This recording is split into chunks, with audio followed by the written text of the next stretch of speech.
In under a couple of days, I'm going to be riding my Voge DS625X from Land's End to John O'Groats. But a few things about this trip have just changed, including how I'm going to finish it.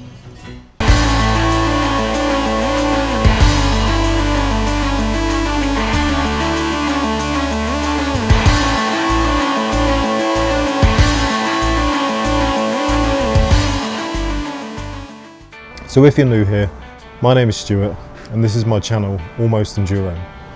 And I'm about to ride my Voge DS625X from Land's End to John O'Groats in aid of Help for Heroes. Squeaky trees.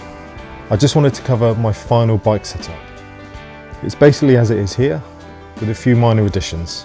I've added a few things to the bike and I've taken a few things away. And I'm hoping the setup I've landed on is what's going to get me to Scotland and back. Let's start with the engine bars. I have added some additional lower engine bars.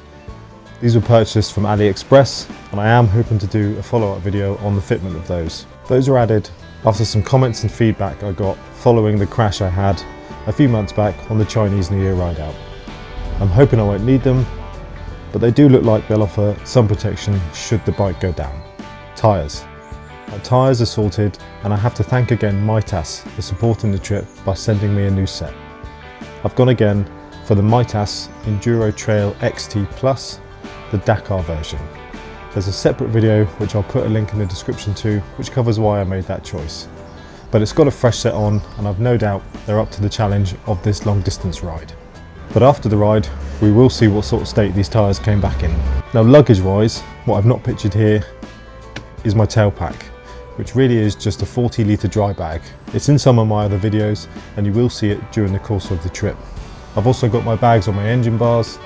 Those contain some spare parts, electric tyre pump, a puncture repair kit and bits and bobs like that. There are a few other bits not pictured, such as a carrier here which will be for my water bottle, and for this side of the bike another holder which is just going to have a litre's worth of fuel just in case. The other thing that I've changed for the setup of the bike is the gear lever.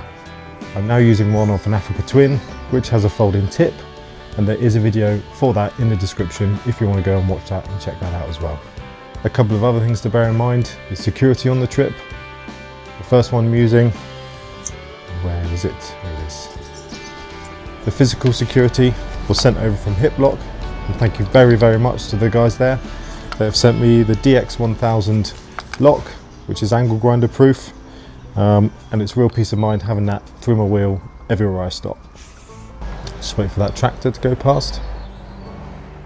The second part of security comes from the Monimoto tracker, which is on the bike and I have done a separate video on. Again, I'll put a link to that video in the description so you can go and check that out if you want to.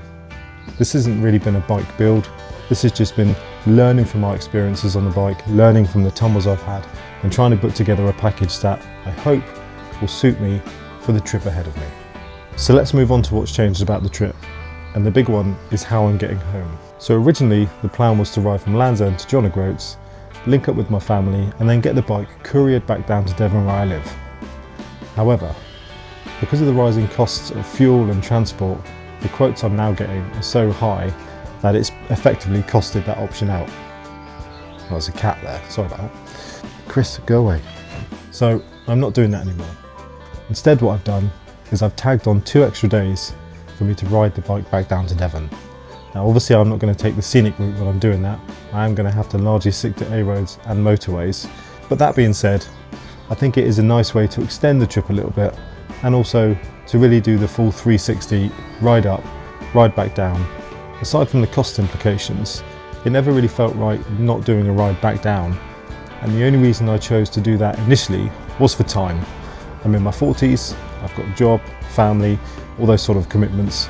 So taking that, time off to ride up the country and then back down the country can be a bit of a squeeze. But now that I've kind of been pushed into riding back, I actually feel quite good about it and I'm looking forward to tagging on those 2 extra days. So now the trip is likely to be over 2,000 miles. So it's going to be a really good test for both rider and bike. So finally, one of the other things that's changed about this trip is the filming and the release schedule for the content that I'm going to put together. Originally the plan was to film every day, edit in the evening and post a video that same day.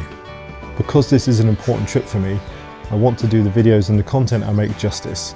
So now what's going to happen is I'm still going to film every day, I'm still going to capture as much of the moments as I can, but I'm going to release them maybe once or twice a week, hopefully starting on the Sunday when I end, which will be the first day. Let's get this right. And the first piece will hopefully be the Sunday that I finish, which will be the first day I start, if that makes any sense. In between these releases, I'll still be doing YouTube Shorts and I'll still be updating my Instagram, the link for which I'll put in the description below. So you'll still see everything. I'll film every day, with the good bits, with the bad bits, how the bike performs, and I will do my best to make sure nothing gets missed. So that is about it. Thank you as always for watching. Day 1 of Land's End to John O'Groats starts this Sunday from Land's End. No surprises there.